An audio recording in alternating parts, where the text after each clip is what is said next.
Margin bunga bersih atau net interest margin, perbankan domestik berpotensi tertekan akibat kenaikan suku bunga acuan. Hal ini akan mempengaruhi tingkat keuntungan bank-bank di Indonesia. Hal ini disampaikan Direktur Wholesale Banking Bank Permata, Darwin Wibowo, Selasa 6 September. Ia memperkirakan, NIM sampai akhir tahun akan cenderung terkontraksi. Ada kemungkinan bunga dana bank pertama naik pada periode mendatang, sehingga akan menggerus NIM. Per Juni 2022, NIM Bank Permata sebesar 4,02%, turun dari 4,21% pada Juni tahun lalu. Kami upayakan mempertahankan margin, namun, lihat kondisi pasar beberapa bulan ke depan, ujar Darwin. Direktur Retail Banking Bank Permata, Jumariah Tentram mengakui kemungkinan kenaikan bunga dana. Hal itu akan tergantung dengan kondisi likuiditas industri dan bagaimana kecenderungan Bank Indonesia dalam meningkatkan suku bunga acuannya ke depan. Otoritas Jasa Keuangan menilai bank tidak perlu khawatir dengan potensi penurunan keuntungan. OJK mencatat NIM perbankan per Juli 2022 mencapai 4,76%. Pencapaian itu sedikit meningkat dari bulan sebelumnya di angka 4,69%. Margin bunga ini terus mengalami peningkatan dalam 2 tahun terakhir. NIM perbankan pada akhir 2020, tercatat 4,32% dan pada Desember 2021, ada di level 4,51%. Pertumbuhan NIM sejalan dengan likuiditas perbankan yang tetap longgar dan suku bunga acuan yang rendah. Sehingga biaya dana perbankan jadi rendah. Di sisi lain, pertumbuhan penyaluran kredit semakin meningkat.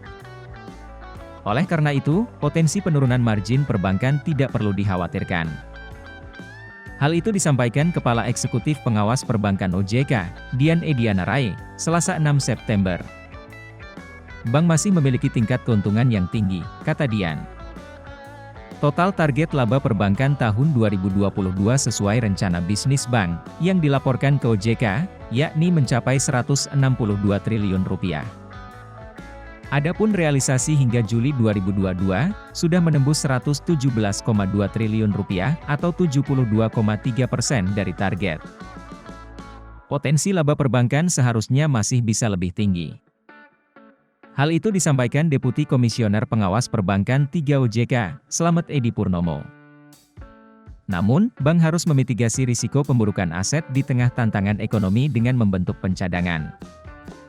Slamet bilang, banyak bank telah membentuk cadangan kerugian penurunan nilai. Rata-rata CKPN yang dibentuk industri perbankan sudah di atas 100%. Menurutnya, kredit bermasalah atau non-performing loan telah tercover dengan CKPN yang memadai. Bank Rakyat Indonesia, salah satu yang mencatat kenaikan NIM dan menjadi bank pencetak NIM tertinggi di antara bank-bank besar. Per Juni 2022, NIM bank ini mencapai 7,35%, itu naik dari 7,02% pada periode yang sama tahun lalu. Bank Mandiri Tbk juga mencatat kenaikan margin bunga bersih dari 4,63% menjadi 5,06%. Aestika Oriza Gunarto, Sekretaris Perusahaan BRI memproyeksikan, perubahan suku bunga tidak akan berpengaruh besar terhadap pertumbuhan kredit. Mengingat suku bunga kredit bukan satu-satunya variabel meningkatkan pertumbuhan kredit nasional.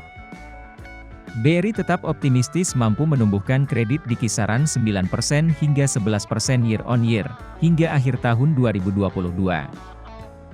Sementara NIM BRI bisa bertengger di kisaran 7,7% hingga 7,9%.